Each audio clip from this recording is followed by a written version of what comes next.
It's Monday, and after a long holiday weekend, and in fact, I happen to, because I follow her on social media, I happen to see that she was a lady about town. Erin Maguire, my favorite Republican strategist, which is why we call this Mondays with McGuire now. I happen to see her out doing the most patriotic kind of celebrating that there could be over this 4th of July. Erin, good morning.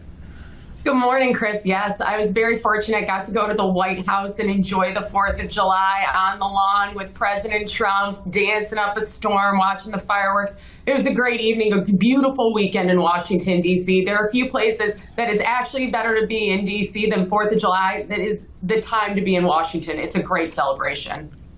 I saw some people, somebody made the point, and I don't know if you saw, probably if you're on social media, you saw the clip or the photo of going around of Trump standing in the foreground, his silhouette. He's got his arms outstretched as the night sky is just illuminated with fireworks. And somebody made the point how infuriating it must be to the left that every time the man steps out of doors, there's some new iconic photo of him taken. Just by just showing up every time the man makes a new iconic photo. I mean, it's true. There's no showman. Nobody knows a camera angle better, a shot better. I mean, Donald Trump delivers every time. I saw that photo. It's a great one. It's epic. What was the mood there at the White House? I'm sure revelatory. The big, beautiful bill passed. I must confess, I did not think, and said so on this show, I did not think after it left the Senate that it was going to get done at the House, that Mike Johnson would get those signatures and on the desk by the 4th of July as the president wanted, and he did. I mean, Thune, I guess, deserves some credit certainly over there in the Senate, but does Mike Johnson continue to prove he's some kind of miracle worker? I mean, what a great performance by both Leader Thune and Speaker Johnson. The White House was revelatory. Right before they started the 4th of July party, the president signed the big, beautiful bill into law. So everybody there was celebrating that great American success. And I've said it before on your show, I think people have deeply underestimated both Speaker Johnson and Leader Thune. Speaker Johnson has to be one of the most legislatively successful speakers in modern history. He has been able to keep the coalition together. He has been able to keep the votes together, the government open, one big beautiful bill passing and signing into law, delivering on what the majority of the American people in the popular vote voted for, which is lower taxes, a secure border, a strong national defense, and smart investments here at home. Speaker Johnson yet again managed to keep a very diverse and very opinionated coalition together to deliver one big, beautiful bill for President Trump. I don't want to say I know how DC works, but man, I really feel like I called this week by week in real time about the ability for these two to get it done. And now the American people get to live the reality of legislation that will let them keep more of their money. It's a great opportunity for every American now. It's an interesting thing. There weren't many. There were a couple here and there. Mike Fitzpatrick, a Republican in the backyard of Philadelphia, one that I know well. He's kind of been known as a squish, a moderate, certainly on Ukraine over the years. He's been a bit of an issue. But there's a guy called Don Bacon, interestingly, in the kind of Omaha, Nebraska area. We've got some audience in Nebraska. And this guy says he's done. He's hanging it up. He did vote to pass the big, beautiful bill, but he says he's out. Now, he won by a whisker in that district, and now he says he's out, and he may want to run for president. And he's talking like, he thinks Trump's not really the guy. Like, he's kind of considered more the centrist. That dovetails with the Elon talk, Erin. And so here's where I'm driving. I don't know that I've seen a president that has more mojo than Donald Trump right now. Does the GOP, does the base have an appetite to hear these people talking about third parties? No, they don't. And that's the one thing that Elon needs to remember. If he's doing anything that's going to divide Republicans and conservatives, that means he's making Democrats more powerful. The option isn't we need someone more conservative or more Republican. What Elon's forcing is the decision between trying to fracture the Republican Party and giving Democrats more power. Don Bacon's seat is an incredibly competitive seat. That sits in that Omaha district there. And anybody who's ever done presidential politics in Iowa knows that you end up having to buy TV ads into Omaha, Nebraska to be able to, one, try and carry the rest of the Iowa media market, but also because of the way that votes are allocated in Nebraska, you want to try and win that seat in a presidential. So getting it to a Republican, it's critical. That is a very swingy purple flip seat that can go either way, but it plays major implications and gets a lot of outside money into that district because of its adjacentness to Iowa. But Elon and anybody who's looking to fracture the Republican Party is missing the point here. We need to make sure we are united as a party because midterms historically will favor the Democrats. Anything that divides our party doesn't help our party. Elon right now is acting a little bit more like David Hogg than he is like a leader to make sure that we can keep our party going forward for Republicans because we have the policy platform that delivers for the American people. Two things I would love personally, and you can tell me where I'm wrong. You literally do this for a living, and I'm just a bloviating talk show host. I would love now for the Republicans to heel turn and go foot on the gas pedal rescission talk. Cut. I think that's how they need to close this year, is now just slash and burn and hack and cut. Agree or disagree?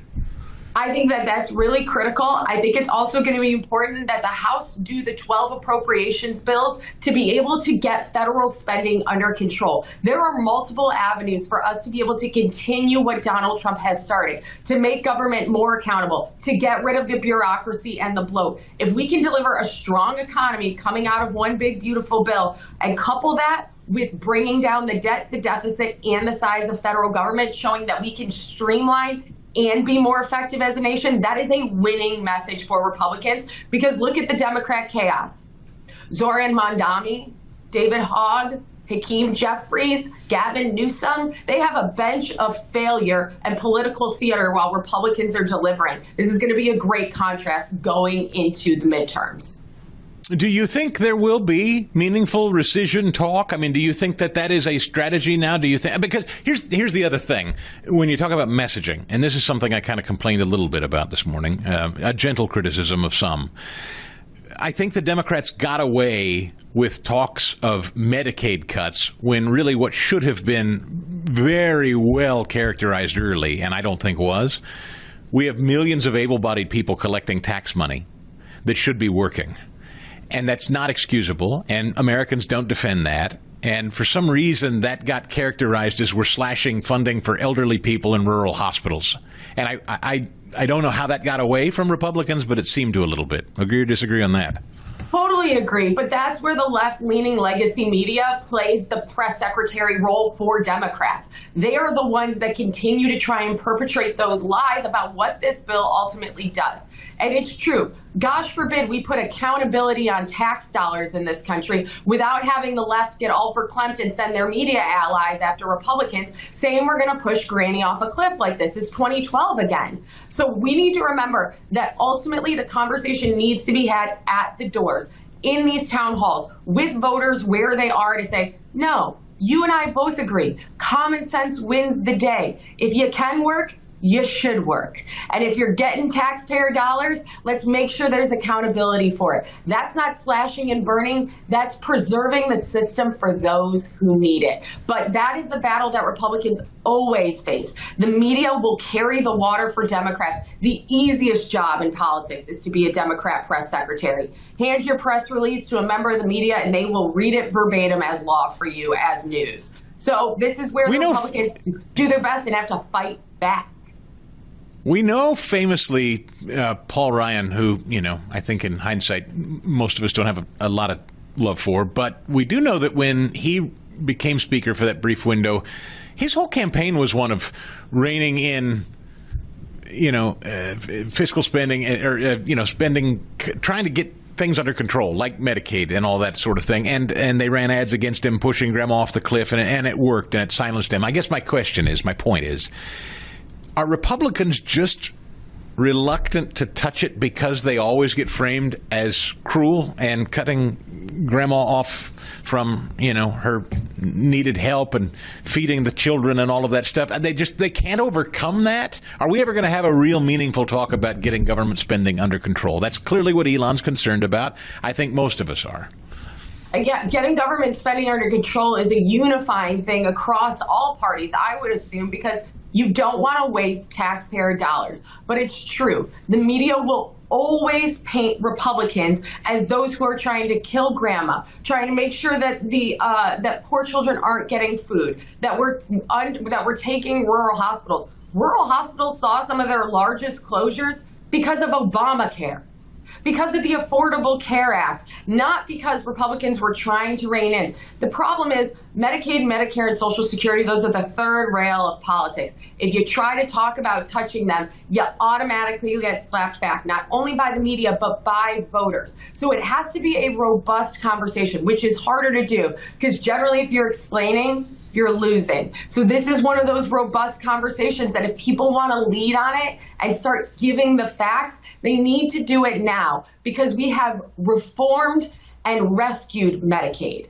That's how they need to frame it, and not let the media drive the narrative that we are pushing everybody off the cliff and destroying it. And this is where pushback needs to happen with any Republican on camera, because they need to be able to correct the media in real time. I think Congressman Burchett does one of the best jobs of that. Every time he goes on CNN, he slaps them right across the face with reality. That's what Republicans need to do everywhere, especially about the big, beautiful bill. I've got about 15 seconds. Pam Bondi, bottom line. Is Pam Bondi a handicap, a problem, a trouble for President Trump with the Epstein stuff that came out this week? And it's got people mad. What do you say? I do think that that's a tough one, although she is doing a great job prosecuting a lot of criminals, gangs, the transnational gangs that have been ripping up the United States and killing our communities with fentanyl. She's doing a very good job. There's always room to make sure we're always delivering better, especially at the Department of Justice for the American people. Thanks, Erin. The Chris Stigall Show podcast.